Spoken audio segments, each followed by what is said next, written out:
brief this week.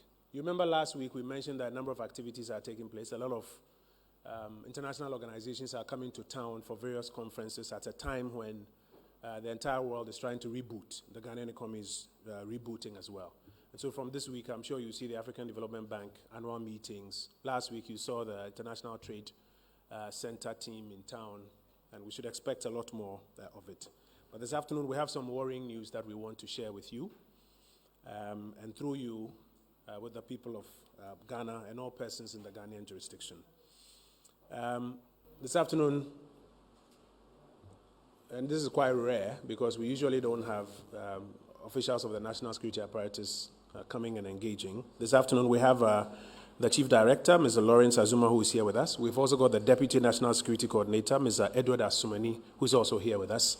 And they are here to share some information with us on the need to step up some of our measures towards combating terrorism. Now, government is announcing that it has put its security and intelligence agencies on increased awareness following the increasing number of terror threats and terror attacks and some worrisome intelligence reports that are closer to our borders. You would have observed by now that the West African region is in recent weeks inundated with attacks by extremist elements, some of which have occurred as close as 50 kilometers to Ghana's northern frontiers. Now, as recently as the 11th of May 2022 in Togo, about 10 military persons died as a result of one such terrorist attack. Increasingly, intelligence reports suggest that some Ghanaians have been involved in terrorist attacks in the Sahelian region. What this signals is that there has been the possible recruitment of Ghanaians by some of these terrorist groups in the West African sub-region. The Ministry of National Security has authorized an increased level of awareness among the intelligence community and seeks to deepen engagement with the Ghanaian public in line with contemporary security practices. You know, in times past, they say security, don't talk about it. But in line with contemporary security practices, one of the best things is to talk about it and to get everybody on board. We are therefore at this point specifically drawing the attention of persons in the Ghanaian jurisdiction to be more observant and vigilant about our security ecosystem and to draw the attention of the police, other security agencies, and local community leaders immediately they observe anything out of the ordinary. Of particular interest are non-residents seen mobilizing youth or circulating extremist material in person or virtually with the objective of whipping up sentiments to attack people or public installations. Additionally, we're encouraging persons in the Ghanaian jurisdiction to observe and be on the lookout for abandoned or suspicious packages in public places for quick attention of security persons. In the coming days, we'll also be rolling out a full campaign aimed at mobilizing and providing persons in the Ghanaian jurisdiction with more security education. I want to, at this point, invite the Deputy National Security Coordinator, Mr. Edward Asumani, to the podium. He will give us a bit of a background. He will explain to us what is different about the kind of, may I say, risk or threat that we face and why everybody must be involved if we will be successful in countering it. Specifically, what is required of us and the assurances from the security and intelligence community. Mr. Asumani.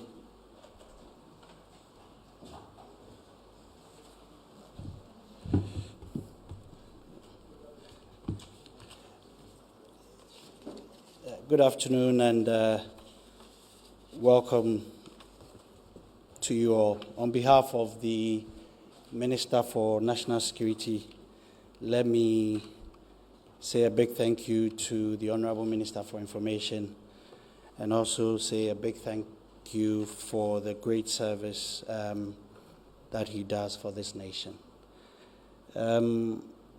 As the Honorable Minister rightly said, why this engagement at this time?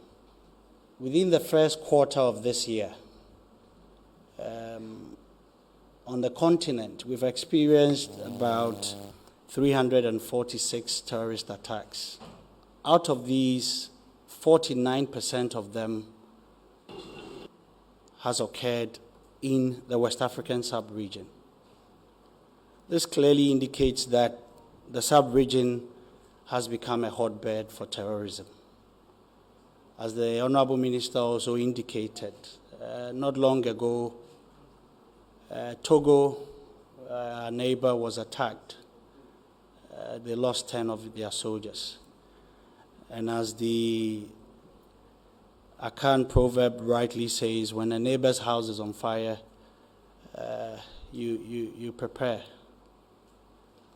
We are not insulated from those attacks. Therefore, we think Ghanaians should be aware. Why are we involving Ghanaians? The nature of the threat is such that it's not conventional warfare. They don't come in with APCs and fighter jets. They come in all forms. It could be your pastor in the church, a cleric in the mosque, individuals coming in as CSOs purporting to do community work. That means that we all have to be vigilant. Also, we know that the terrorists want access to the sea. The nature of the various attacks we've also had in the sub-region indicates that wherever they go, there's some form of mineral or natural resource there, particularly gold. So the question, therefore, is if they attack cities in towns in Burkina Faso that has gold deposits, clearly Ghana would be an interest. This has been the pinnacle of the southward drift of the terrorist. We are clearly, therefore, a target.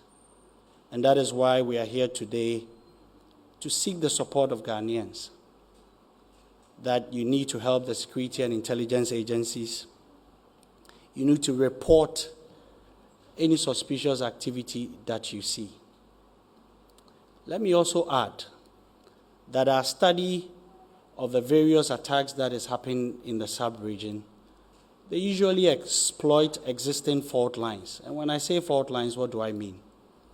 It could be ethno-religious conflicts, communities that feel alienated or have grievances towards authority. This therefore means that along our border towns, we have some vulnerabilities there. So we are saying to them, if you see anything that is suspicious, speak to a DC, approach the district police commander or a presiding member. Don't think that, oh, this information is innocuous. No. Let the security and intelligence agencies take that decision. Hence, the See Something, Say Something campaign. We are of the view that when Ghanaians own their personal security, when Ghanaians are aware of their environment and conscious of their environment, it would reduce the threat of an attack on our country. We are a proud nation, proud people. We have a robust security and intelligence architecture, but it's not complete when Ghanaians are not fully switched on or are on board with us. That is why we are here today, to seek the support of all Ghanaians. We are not panicking. We are on top of the situation, but we need the help of everybody in our jurisdiction. Like I said, don't think any information is unnecessary.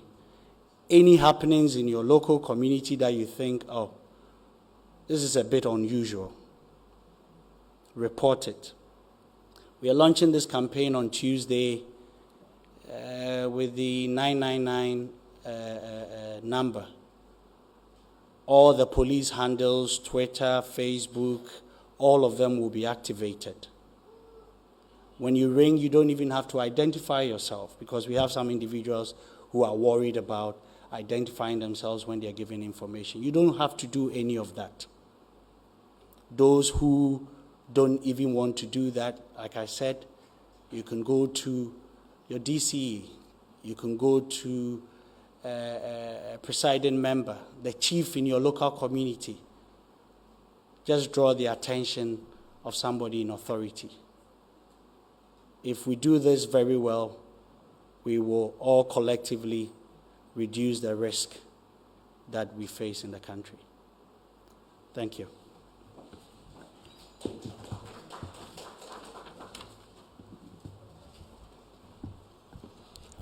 Just to add to that, it's also my understanding that from Tuesday, 3 different things will be happening. There's the mass media campaign that starts on Tuesday. There will also be a series of public education exercises in various parts of the country, the Information Services Department and a number of agencies, especially at the local level. And then the ministry and some of its agencies will be doing some direct engagement with some identifiable groups to reduce the risk that we face. Colleagues, we need you to help us to get the word out there so that we are better protected. We are strong as the weakest link among us. We are strong as the weakest link among us. And so we need you to help us get everybody on board. I want to do a quick translation in Twi, and then we'll take your questions on this matter. Aban ama Ghana fo nyina so activity ene se e wo se nyina ya mayani eda ho kakra wo ye bambo nsem ho titiriu se ya hwe a na nzentam tiate dom eku a wo West Africa ha se no wo nsem one no mu apija kakra na nsen ya atwamu yi beye May da etoso du baako Togo kra de baby a ben Ghana borders brofo kwansin beye aduonum about 50 kilometers wo mutu she soldier for so asrafo am say beye asrafo be du kra na hwere wo nkwa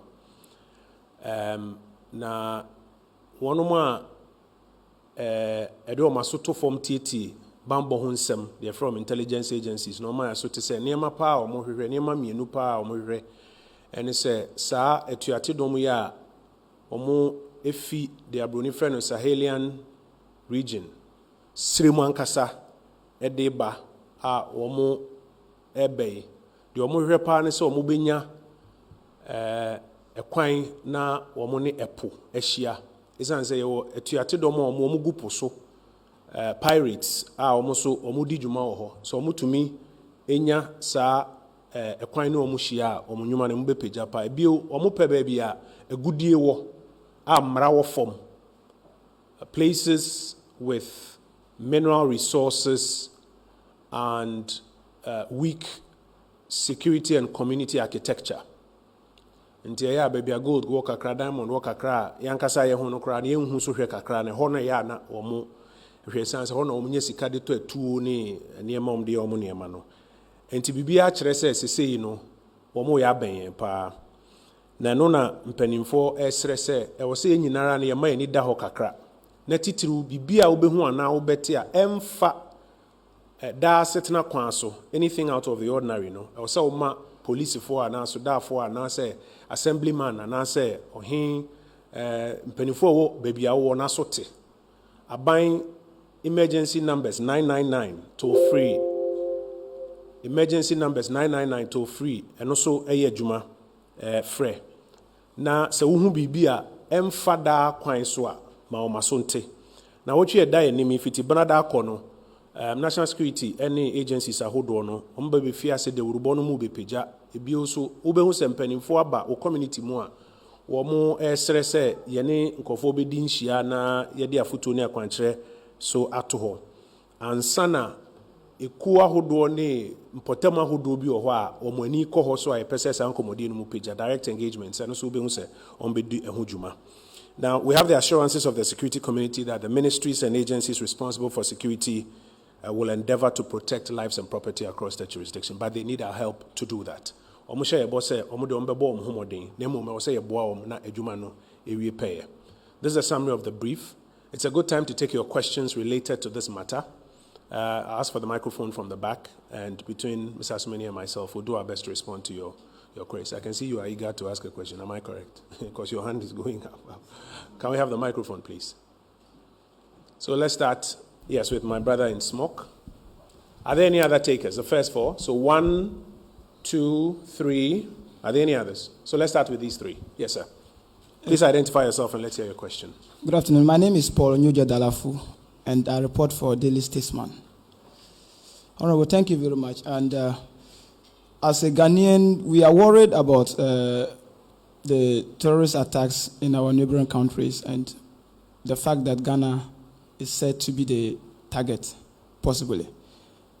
But I don't know if the national security will be able to tell us as to whether how best they are able to secure unapproved routes, because going to northern region along the Togo side, there are unapproved borders whereby people who relate to individuals in Togo used to pass instead of passing the right way. That's true. As to whether they are able to know how many unapproved routes they are able to determine.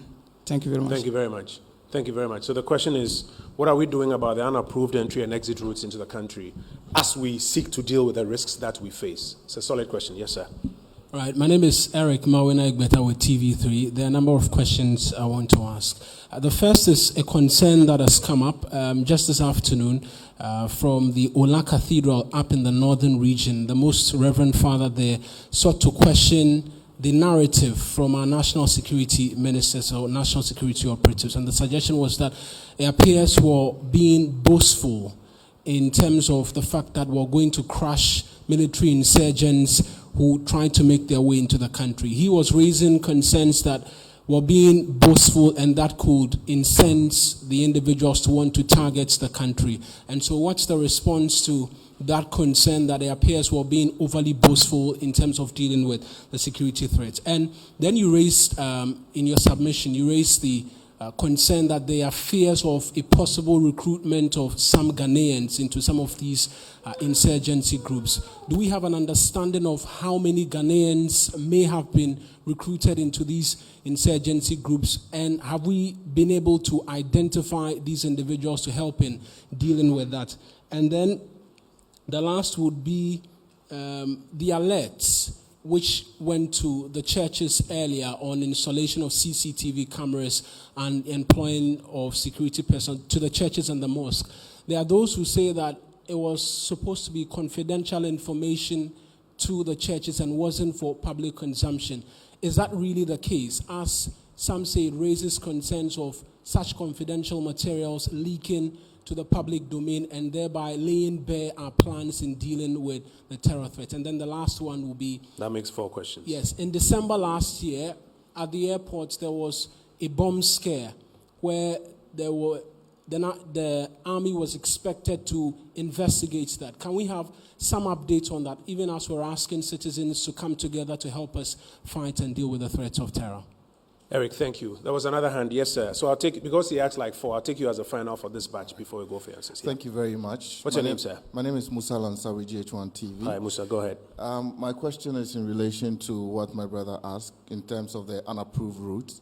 I was in Baku for a couple of days, and one of the things I realized was that on the surface, we think everything is all right. But down there, there's so much bitterness. There's so much that people talk about. And from my own checks with my team, we realized some of the people we say they are insurgents who are very close to us in the Burkina side have contacted some chiefs in the Baku enclave. How are we trying to resolve the Baku situation such that the insurgents will not use that as a conduit to get into us? Especially because he mentioned that we know that they exploit already existing fault lines. Yes, thank you. Musa, thank you. Let me just quickly go over the questions. What are we doing about unapproved routes of entry and exit, especially at this time of increased risk? Eric asked about 4 questions. The first, I want to rephrase, but it doesn't change the question. How are we balancing message so that in one breath you don't sound boastful while you are providing the necessary assurances, but in another breath, you are able to get everybody on board. So how are we balancing message? I think that's a question there. He's asking whether we can give any specifics of persons who have been identified as having been recruited, and if we can even speak to questions of identity at this point. His third question, with your permission, I will respond directly. There's a school of thought that security matters are confidential matters and that they should not be spoken about publicly, including, for example, the alert that was given to churches and mosques. I want to add to that. Today, we're having an open press briefing about it. That obviously tells you that we don't share that view, that everything must be a confidential matter. There are some matters that you are able to put out there in the public domain because you need more people to be aware, and the benefit outweighs the cost or the risk. If you have followed what's been happening, for example, in the European conflict quite recently, they are very open about the intelligence reports because it helps in the prevention exercise. So I guess it tells you exactly our view on that school of thought. Mr. Asmani, I hope I have your permission to respond to that question. Is there an update on the bomb scare at the airport in December? If there is, please share with us. And finally, Musa's question. Musa, with your permission, let me broaden it a bit. He's asking specifically about Boku. What are we doing to ensure that the underlying issues and the fault lines are not capitalized upon? But I want to broaden it. You speak about these people known to want to exploit fault lines. So what are we doing to ensure that the fault lines across the country, if it's ethno-religious or economic or whatever, are not prone to exploitation by all of this? You can broaden your answer in that sphere for us. Mr. Asmani.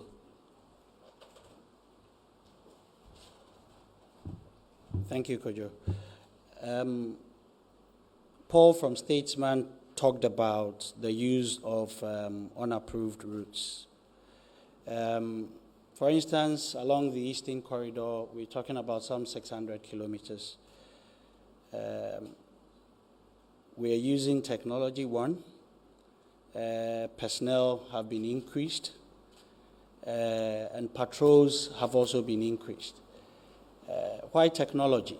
When you have such a wide stretch of land, it's almost difficult to man every point of entry. Therefore, with effective technology, you are able to identify who is coming in and who is going out and when action needs to be taken. The issue of being boastful. The security and intelligence agencies always have a very difficult balancing act. Our prime responsibility is to Ghanaians and their safety. You, at all times, have to reassure them. And I stated earlier that, yes, we have a very robust security and intelligence architecture, and that lives and property will be protected. But at the same time, we also have to warn about the dangers that surround us as a country, particularly with happenings in the sub-region. So I think that it's a duty to give that assurance. If we tell terrorists that if you come to Ghana, we'll deal with you, is that boastful? I don't think so. The issue of the bomb scare, arrest was made within, I think, 24 hours, and that individual will be presented to court very soon. It also reminds me of the need for education. If you saw the video, you realize that a lot of people were not, the agency that they needed to evacuate the airport, we didn't see it. Thank God it wasn't a real bomb and didn't go off, but we would have had difficulties. And come to think of Apiache as well, we had instances where people were being warned of the potential for that vehicle to explode, and we wanted to take videos and pictures. The need for a heightened sense of security is now, hence this campaign on Tuesday.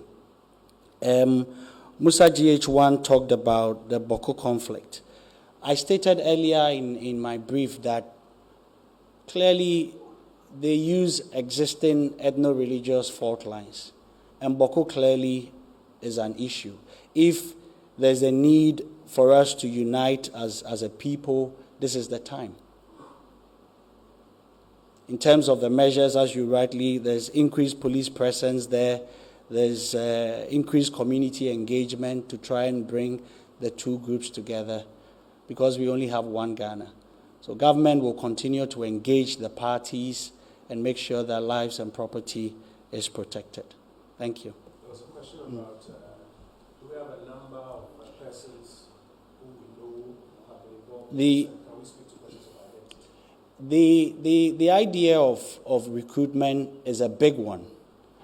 And I also indicated in my brief that this is one of the reasons why all Ghanaians and everybody in our jurisdiction has to be engaged, because it could be your brother, it could be your uncle who's been radicalized.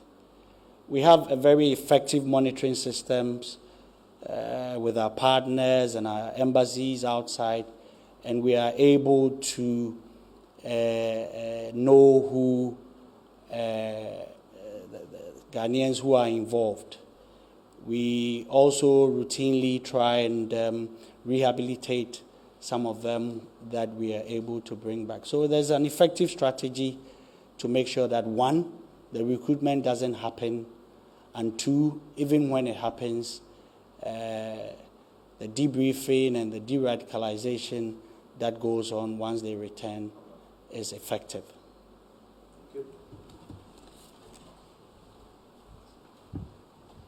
I have some more takers. And this will probably be the final batch of questions. So if you are interested in asking a question, the time will be now. So let's start from the back and then work our way forward. Let's start from the back and work our way forward. Yes. Okay. Yeah, so let's start with him. We'll come forward. Yeah. No, don't go. You stay. Yeah, so. Yes, my name is Salom from the Finder newspaper. Two questions. Sometime 2013, videos of an unpalatable nature were blocked on social media to prevent circulation. We know that these groups like to use radical videos. So is there a means by which we can notify authorities so that such videos which pop up on social media can be blocked? Secondly, there's so much focus on ethno-religious fault lines. But in recent times, it would seem our biggest conflicts have been in the political arena. So has there been engagement with the political parties regarding how their conflicts can escalate to the wider population through these means? Thank you. Okay. Yes, sir. Honorable, good afternoon. The family Pukumi for Kingdom FM. Pastor, my question here back and it's borders on recruitment of Ghana for Libya for this terrorist attack now. There have been concerns about these guys at home streets in the soul. So same say day in day out who ufi Madina cross station boys some loading boys who do traffic lights my boys ni be horn ma say omo paper class in him. Man for raise concern say almost some easy target say these terrorists when this may recruit some into omo jumedie. They say who say muhu ni sa e dey anamon tu so na abane security in for so it's offer sense medase Nana. Yes, good afternoon, Mr. Asmani. I have three short questions for you. We all know that there is influx of West African nationals here. Some of them can be agents. They come in the form of beggars, scrap dealers, businessmen, things like that. You know, so they can, like I'm saying, they can be agents for these people. What are we doing? Because they are all over the place, everywhere you see them, and they can be a threat to the nation. And then my second question: is the police going to reintroduce roadblock at our installations, our rules, and very vital places to check? Because normally they target some of these installations and the mining areas for that matter. Yeah. And my third question: you agree with me that Ghanaians, as we are very hospitable people. We're very what? Hospitable people. We are not too conscious about security. In fact, you see any foreigner entering anybody's house, nobody questions him here. How do the screening of some of because how are we going to do the screening? Because, like I'm saying, anybody comes in here and just accept the person. Thank you. I'll recap. I'll make a few comments and I'll invite Mr. Asumani to make some of those comments. Selom is asking, 2013, it appears the state or officials of government interfered with a particular video that was circulating on social media. And though you didn't state it, I think I can give some descriptive. It was of a sexual nature of, I think, a minor in 2013. It's a matter of public record. And you are asking whether today same cannot be done for some of the worrisome content that is floating around. I want you to look at it in a broader context. Interference with media content in general. So if somebody is, for example, on radio in Boku, sharing commentary that has the tendency to escalate what is ongoing, are we of the view that the same question you are asking, the security apparatus should be able to go in and interfere with that, broaden the discussion a bit more. If somebody is on television and is publishing content of a similar nature, because the moment you open the door that you want security agencies to be able to, today we may I say, scared.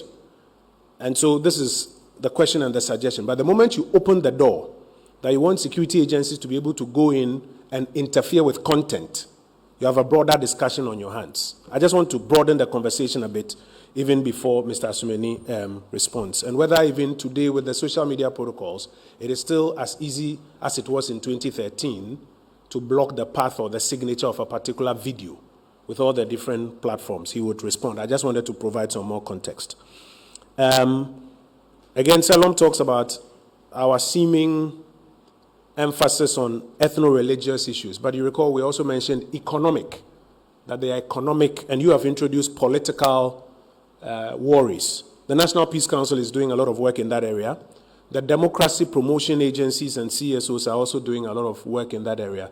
But I think there was something in a point that was made by Mr. Asumani. Nobody can provide us better security than ourselves. We don't need to create the fault lines or heighten the fault lines and ask that what is somebody doing to correct those fault lines. So we as politicians, the kind of confrontations that we engineer, you are colleagues in the media, the kind of confrontations that you engineer in the name of encouraging debate, do they create fault lines for us? Do we create these fault lines and then ask somebody, what are you doing to help deal with these fault lines? Be they economic, be they of a political nature, be they of an ethno-religious nature. I recall an instance in which a group from one religious group attacked a pastor or so of another group because he was said to have made a prophecy about something. And you had media houses live on air granting interviews. What does that do to the kind of risk or threat that we face? So he will respond to it. I just want to provide some more context. Opoku, I want to respond to your question. So the Ministry of Gender and the Ministry of National Security, working with the security agencies, have nearly concluded a response to this thing of street children and other persons on our streets who indeed are part of the risk assessment. And I'm sure you will see an execution of that in the shortest possible time. Nana was asking a question tied to that slightly. What is our view on the free immigration, particularly of ECOWAS citizens?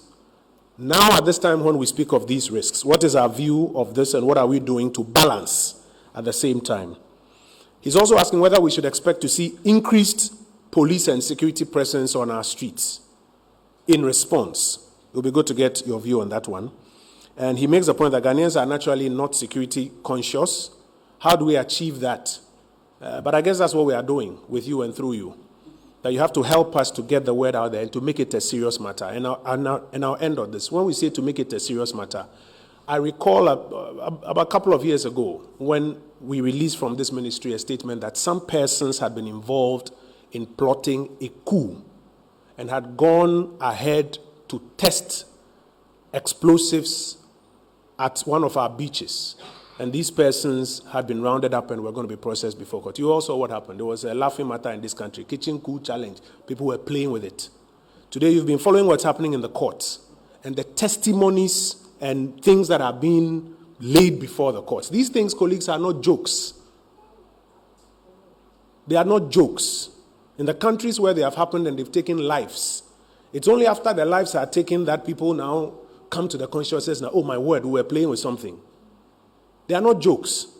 So we pray you to make it a matter of importance in your newsrooms, to make it a matter of importance to your editors. Because if lives are lost, if people are not able to pay attention and help us, and something happens, all of us will be responsible for it. So I speak to you from the deepest parts of my heart that let's take this thing seriously and make it an issue. You set the agenda in this country. If you choose to put it on page 14, it will be on page 14, and we'll have a conversation about, I don't want to mention names, but we'll have a conversation about somebody else tomorrow morning on the front pages. But if you choose that this is a matter that you think we are all responsible for and you want to make it a major matter, our people will be better informed. In COVID times, the whole country was aware because you made them aware. This is a threat we face and we need your help. Bossman, please come to the podium. Thank you, Honorable Minister. On the issues of the videos, we have the National Signals Bureau that has been extremely proactive.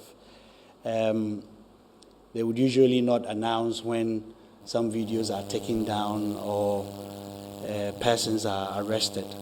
But be rest assured that it's one of the things that we do effectively. On the issue of political tensions, the Honorable Minister rightly said the terrorists usually exploit ungoverned spaces. Any form of opportunism, they jump on it. It is therefore important that, particularly at this time, some have argued that democracy and the relationship between government and the governed is threatened. Throw in the misinformation machinery, and you understand why political consensus, togetherness, and unity of purpose is important at this time. The day job of political expediency is no longer tenable. That unity of purpose is important because any opportunity that they get, they will exploit it. And the evidence is very clear in other countries where political settlement has not been possible.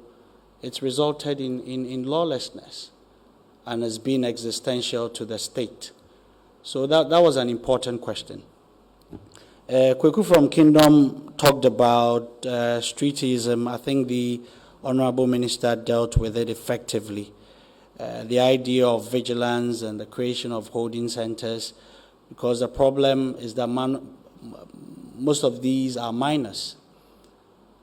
And it's important that you take good care of them. At the same time, you don't want it to be a pull factor for more of such people to come into our country. But heightened vigilance has been the case with the security and intelligence agencies. The influx of West African nationals. Minister mentioned the ECOWAS protocols. We also have Ghanaians who go there. It is important that we manage it. You know who's coming in, who's going out, and at the same time, like I said, intelligence, vigilance, so those who want to come and do us harm, we apprehend them. This is something that keeps us awake all the time in the security and intelligence agency. Vital installations. I'm sure most of you would see the high police visibilities. We also have some plainclothes security individuals. Most of our installations are protected because, like I said, evidence from other countries have indicated that anywhere they find vulnerabilities, they will exploit. We've had attacks in churches, in mosques, in shopping centers, amongst our neighbors. So, yes, indeed, we have high visibility along our border areas and most of the vital installations. One question was asked about the proverbial Ghanaian hospitality. What we want to do, I mean, the tourist, one of the prime aims is to alter our way of life. So it's important that, like I said, we are proud people, we stay resolute, but also just be conscious of our environment. Yes, be hospitable, but still do some background check of who has come into your home, what they are doing, and if you find anything untoward, report it. It's important. I stated earlier, it could be an uncle, it could be a wife, it could be a brother. They are not going to come in with APCs and fighter jets. They're usually amongst us, hence the need for eternal vigilance. Thank you. So I want to say a big thank you to you, Mr. Asumeni, and your team for being with us this afternoon.